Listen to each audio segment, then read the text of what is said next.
여러분의 진정한 경제적 자유를 응원합니다. 안녕하세요. 파이어 전략서입니다. 여러분, 오늘 점심시간에 동료들과 커피를 마실 때 어떤 이야기들 나누셨나요? 아니면 최근에 주로 나누신 대화 주제가 어떤 것들이었나요?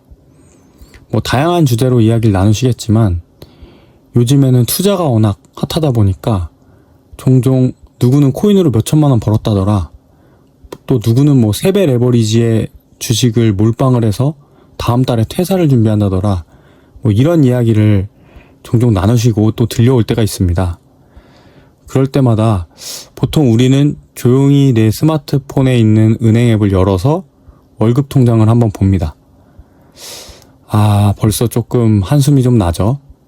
내 월급 별로 오르지도 않았고, 적금 투자를 했는데 적금 이자도 너무 찔끔찔끔 올라서 가슴이 좀 답답해지고 이럴 때가 있습니다.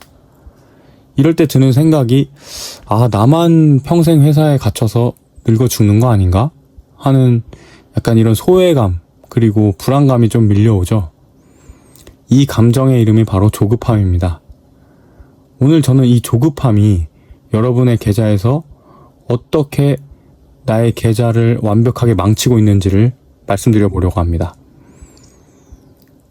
은퇴 시기를 하루라도 앞당기고 싶은 마음에 요즘 많은 평범한 직장인들이 좀 무리한 베팅을 하게 됩니다.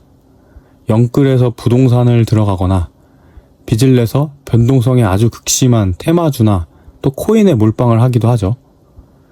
최근에는 미국 주식 3배 레버리지 ETF, TQQQ 같은 종목이 2030 직장인들의 퇴사 희망으로 불리고 있습니다. 물론 여기에 투자를 해서 시장이 1년 내내 계속 우상향만 한다면 아주 완벽한 은퇴 시나리오를 완성할 수 있겠죠. 아주 짧은 시간에 남들보다 3배 더 빨리 경제적 자유를 달성할 수 있으니까요. 하지만 자본주의 시장이 그렇게 호락호락하지 않죠. 우리가 이런 벼락부자의 환상에 취해서 매수 버튼을 딱 눌렀다, 그때부터 시장은 우리에게 아주 잔인한 청구서를 내밀 수도 있습니다. 설레는 마음으로 여러분이 피땀 흘려 모은 1,000만 원을 투자했다고 가정해 보겠습니다. 조금 운이 나빠서 또는 경제 위기가 갑자기 찾아와서 반토막, 즉 마이너스 50%의 손실을 기록했습니다. 그럼 내 계좌에는 500만 원이 남았겠죠? 자, 여기서 퀴즈를 드리겠습니다. 이 500만 원이 다시 원금 1,000만 원으로 복구가 되려면 앞으로 몇 %의 수익률이 필요할까요? 잃을 때 50%였으니까 오를 때도 50%만 오르면 될까요? 아닙니다. 500만 원의 50%는 250만 원이죠. 다 합쳐도 750만 원밖에 안 됩니다. 즉, 원금을 복구하기 위해 여러분이 내야 하는 수익률은 무려 100%입니다. 떨어진 거는 한순간에 마이너스 50%였지만 그거를 복구하는 데 드는 비용은 2배의 노력 플러스 100%의 기적이 필요하다는 뜻입니다. 이것이 바로 손실의 비대칭성입니다. 그런데 여기에 3배 레버리지를 쓴다면 어떻게 될까요? 많은 분들이 착각하는 게 있습니다. 시장이 오르락 내리락 제자리 걸음만 해도 어느 정도 본전에는 있겠지라는 생각입니다. 이게 아주 완벽한 착각입니다. 지수가 하루는 10% 오르고 다음 날은 10% 떨어졌다고 가정해 보겠습니다. 1배수 인덱스, 나스닥 100 같은 이런 ETF에 투자를 했다고 가정해 보면 거의 제자리에 위치할 겁니다. 하지만 3배 레버리지 ETF 같은 경우에는 하루에 30%가 오르고 다음 날 30%가 떨어집니다.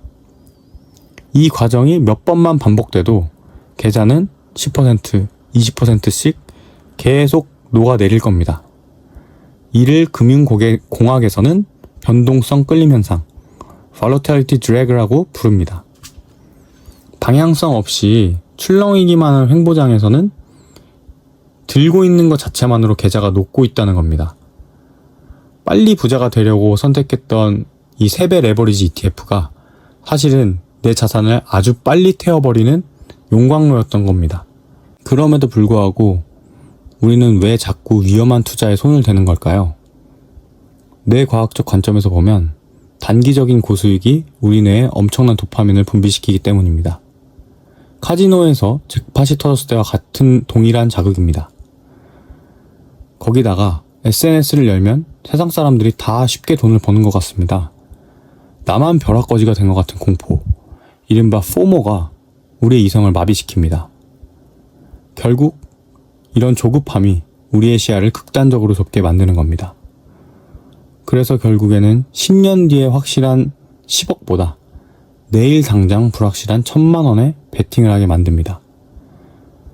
하지만 기억하십시오.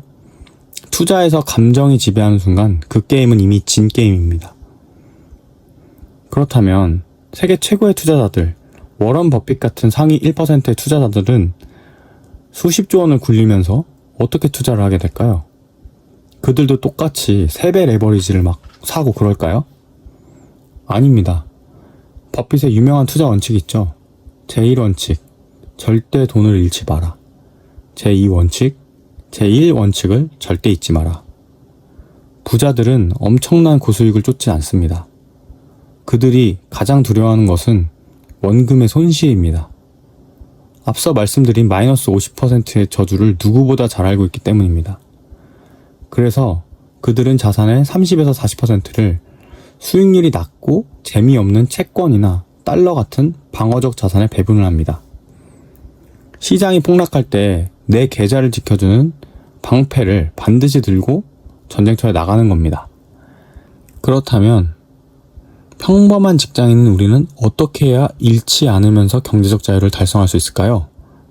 정답은 시장을 이기려는 오만함을 버리고 시장 그 자체를 소유하는 것입니다. 미국 상위 500개 기업에 투자하는 S&P 500 차트를 한번 보겠습니다. 여기에 투자하는 것은 하루하루를 따져보면 다이나믹하진 않습니다. 약간 지루하기도 하죠. 하지만 이 차트를 지난 30년의 시계열로 쭉 펴보면 어떻게 될까요? 이 시기 안에는 닷컴 버블, 2008년 금융위기, 2020년 코로나 팬데믹, 이런 세상이 정말 망해버릴 것 같았던 수많은 폭락장들이 있었지만 결국 이 위기를 극복하고 묵묵하게 우상향한 차트가 나와 있습니다. 가장 지루해 보이는 투자가 장기적으로는 가장 강력한 수익을 안겨다 주는 것을 이 차트를 통해 알 수 있죠. 우리가 S&P 500 ETF에 연평균 8%의 수익률을 기대하며 매월 딱 50만 원씩만 기계적으로 투자해 본다고 가정해 보겠습니다. 처음 1년에서 5년 차까지는 원금하고 별 차이가 없어 보입니다. 약간 답답하죠. 하지만 15년 차, 20년 차 정도가 조금 지나면 어떻게 될까요? 그때부터는 이자가 이자를 낳는 복리의 마법이 서서히 시작됩니다. 내가 투자한 원금보다 복리가 벌어다주는 수익이 점점 커지는 기적의 교차점이 시작되게 되는 거죠. 그렇다면 30년 뒤에 보면 어떻게 되어 있을까요? 원금은 1억 8천만 원 정도가 들어갔습니다. 하지만 전체 총액은 약 7억 4천만 원이라는 거대한 은퇴 자산이 쌓이게 되는 겁니다. 그러니까 여러분, 천천히 부자가 되는 것을 두려워하지 마세요. 시간은 조급한 자의 돈을 빼앗아 인내하는 자에게 가져다 줍니다. 다시 오늘 점심시간에 동료들과의 커피 타임으로 돌아와 보겠습니다. 동료 중 하나가 코인으로 대박이 났다고요? 진심으로 축하해 주십시오. 하지만 부러워하거나 내 투자 원칙을 좀 바꿔야 되나 이렇게 생각하실 필요가 전혀 없습니다. 그 사람의 타이밍과 나의 타이밍이 조금 다를 뿐입니다. 높게 솟아오른 불꽃이 금방 꺼지기 마련이고 무겁게 쌓아올린 장작이 밤새도록 오랫동안 타는 법입니다. 파이어족이 되기 위한 첫 번째 관문은 먼저 돈을 많이 버는 것이 아닙니다. 내 마음속에 있는 타인과의 비교, 그리고 단기간의 승부를 보려는 조급함을 완벽하게 도려내야 합니다. 성공에는 시차가 있을 뿐 올바른 방향으로 걷고 있다면 오차는 없습니다. 투자는 속도가 아니라 방향입니다. 여러분의 경제적 자유가 완성되는 그날까지 흔들림 없는 나침반이 되어드리겠습니다. 지금까지 파이어 전략서였습니다. 감사합니다.